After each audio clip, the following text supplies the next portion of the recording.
ರಾಜಣ್ಣ ಅವರು ಅವಿರೋಧವಾಗಿ ಆಯ್ಕೆ ಆಗಬೇಕಾಗಿತ್ತು, ಯಾಕೆ ಇಷ್ಟೊಂದು ಗೊಂದಲ ಆಯಿತು? ನೋಡಿ, ಇವತ್ತು ಅಪೆಕ್ಸ್ ಬ್ಯಾಂಕ್ ಅಲ್ಲಿ ಏನ್ ಈ ತರ ನಡೆದಿದೆ, ಅಪೆಕ್ಸ್ ಬ್ಯಾಂಕ್ ಇತಿಹಾಸದಲ್ಲಿ ಪ್ರಥಮವಾಗಿ. ಯಾವಾಗಲೂ ಚುನಾವಣೆ ಅಧ್ಯಕ್ಷರಿಗೆ ನಡೆಯೋದಿಲ್ಲ.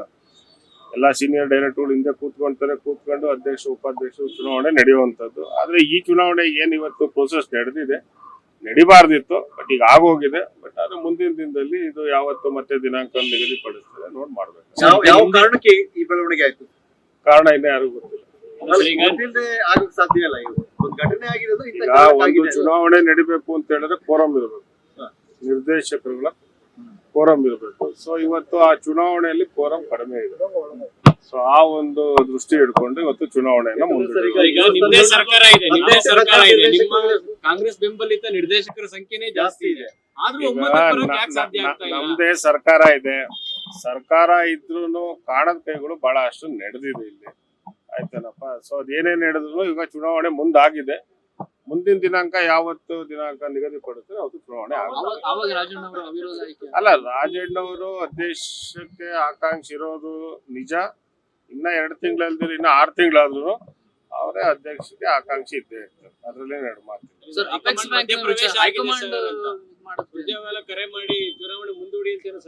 ಅಲ್ಲ, ಕರೆ ಮಾಡಿ ಮಾತಾಡಿದ್ದಾರೆ ಅಂತ ಮಾಹಿತಿ ಇದೆ. ಬಟ್ ಅವ್ರು ಏನಕ್ಕೆ ಮುಂದೂಡಿಕೆ ಮಾಡಿದ್ದಾರೆ ಅಂತ ಸುರ್ಜೇವಾಲಾ ಅವರು ಹೇಳಿದ್ದಾರೆ ಅನ್ನೋಂತ ಮಾಹಿತಿ ನಮ್ಮಲ್ಲಿಲ್ಲ, ನನ್ನಲ್ಲಿಲ್ಲ. ಮುಖ್ಯಮಂತ್ರಿಗಳೇ ಮಾಡಿರೋದಲ್ಲ, ಮುಖ್ಯಮಂತ್ರಿಗಳೇ ಮಾಡಿದ್ರು. ಅದು ಯಾಕೆ ಅಂತ, ಯಾಕಂದ್ರೆ ರಾಜಣ್ಣ ಅವರು ಆಪ್ತರಿದ್ದಾರೆ ಮುಖ್ಯಮಂತ್ರಿಗಳಿಗೆ.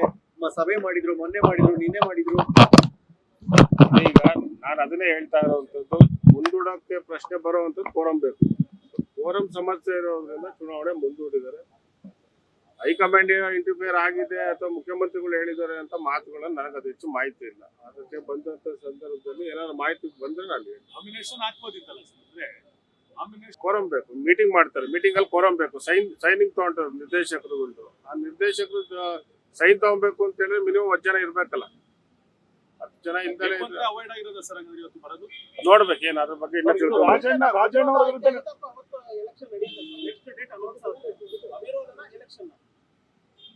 ಅದ್ ನೋಡೋಣ ಅವತ್ತಿಗೆ. ಇನ್ನು ಎಲೆಕ್ಷನ್ ದಿನಾಂಕ ಅನೌನ್ಸ್ ಆಗಿದೆ.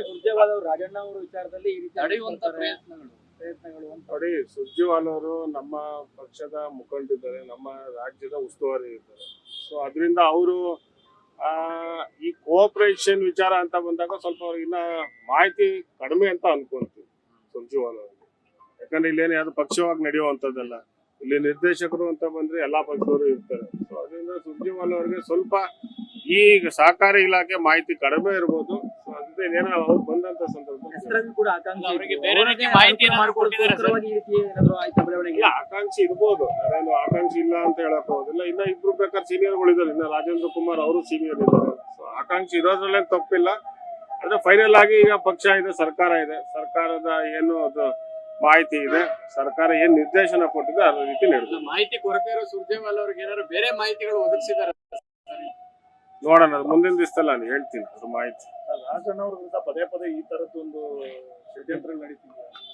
ಅದೇ ರಾಜಣ್ಣವರು ನಿಮ್ಗೆಲ್ಲ ಗೊತ್ತಿರೋ ಹಾಗೆ ನೇರ ನುಡಿ.